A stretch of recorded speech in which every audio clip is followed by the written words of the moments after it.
السلام عليكم. كيف فهم البعض قوله صلى الله عليه وسلم: استفت قلبك واستفت نفسك؟ وما هو الفهم الصحيح لهذا المقطع من الحديث؟ ومتى يستفتي المؤمن قلبه ونفسه؟ وأي قلب يستفتى؟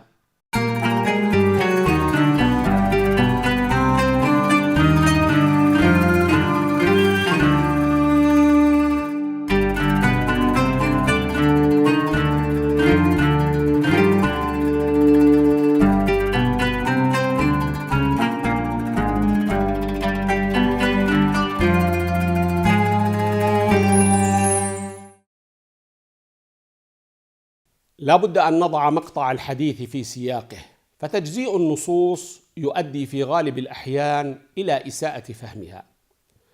فقد جاء عن وابصة بن معبد أن النبي صلى الله عليه وسلم قال له: جئت تسألني عن البر والإثم؟ فقال: نعم. فجمع أنامله صلى الله عليه وسلم فجعل ينكت بهن في صدري ويقول: يا وابصة، استفت قلبك واستفت نفسك، استفت قلبك واستفت نفسك، استفت قلبك واستفت نفسك. البر ما اطمأنت إليه النفس، والإثم ما حاك في النفس وتردد في الصدر، وإن أفتاك الناس وأفتوك. كذلك من القواعد المقررة أن الأحكام الشرعية لا تؤخذ من نص واحد، بل تؤخذ من مجموع النصوص ذات العلاقة. فالتجزيء للنصوص والارتكان إلى نص واحد فقط وطرح النصوص الأخرى في استنتاج الحكم أحد أهم أسباب الاستنتاجات والفهوم الخاطئة لأي نص. وفهم مقطع هذا الحديث بشكل مغلوط جعل بعضا من المسلمين يتخذه مطية في التحلل من سؤال العلماء وفتاواهم، بل وصل الحد بالبعض بأن يلغي نصوصا شرعية من الكتاب والسنة بحجة أنه يستفتي قلبه. هذا علاوة على نبذه لأقوال الصحابة وتابعيهم وأئمة الهدى من العلماء، وعلى رأسهم أصحاب المذاهب الأربعة، ظانين أنهم ليسوا بحاجة لاستفتاء عالم في أمور دينهم، وإنما يستفتون قلوبهم، فما ارتاحت له فهو الحلال، ومن زعجت منه فهو الحرام. وبطبيعة الحال لا يمكن بأي حال أن يراد بالحديث هذا الفهم، وإنما المراد منه أن المؤمن قد يستفتي عالما في شيء فيفتيه بأنه حلال، فإذا كان حلالا وكان مما يرضى الله عنه فإن النفس المؤمنة تطمئن إلى هذا الحكم.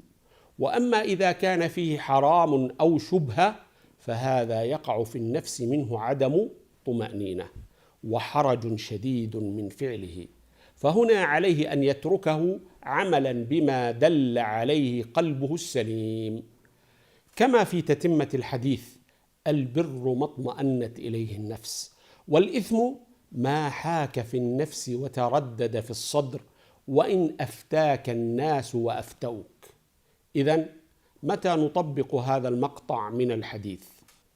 استفت قلبك وإن أفتاك المفتون نطبقه عندما يشعر المستفتي أن جواب من أفتاه ناقص، أو عندما يشعر أن المفتي لم يفهم سؤاله، أو عندما يعلم المستفتي أنه أخفى معلومات عمن سأله، أو عندما لا تطمئن نفسه للفتوى لكون المفتي يفتي لمجرد الظن أو ميل إلى هوى من غير دليل شرعي. فأما إن كان مع المفتي دليل شرعي فالواجب على المستفتي الرجوع إليه، وإن لم ينشرح له صدره. قال تعالى: فلا وربك لا يؤمنون حتى يحكموك فيما شجر بينهم ثم لا يجدوا في أنفسهم حرجا مما قضيت ويسلموا تسليما.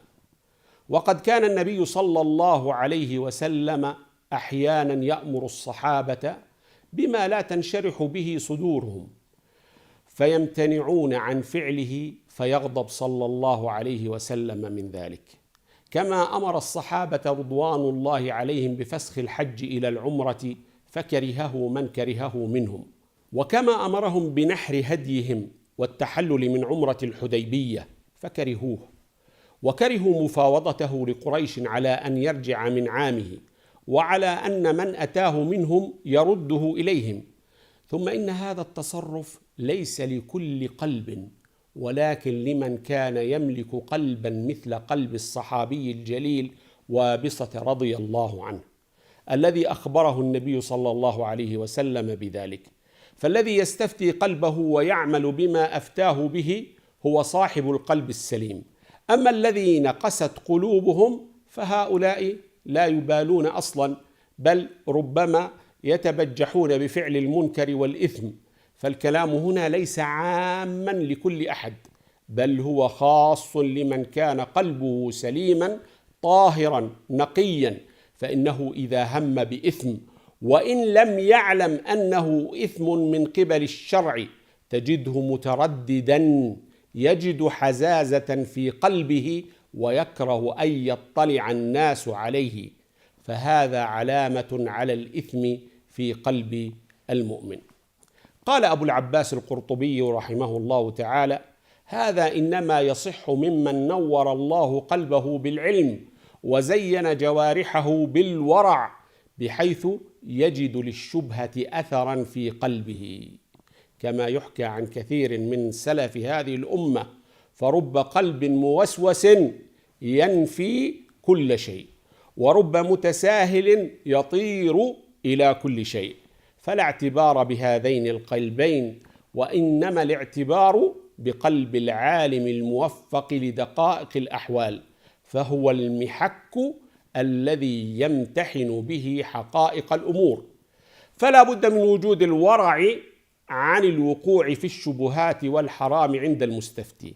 فإذا لم يكن العبد ورعا عن اقتراف الحرام أو القرب منه، فسيكون متعللا بأدنى خاطر، متذرعا بأدنى شبهة يجدها في قلبه.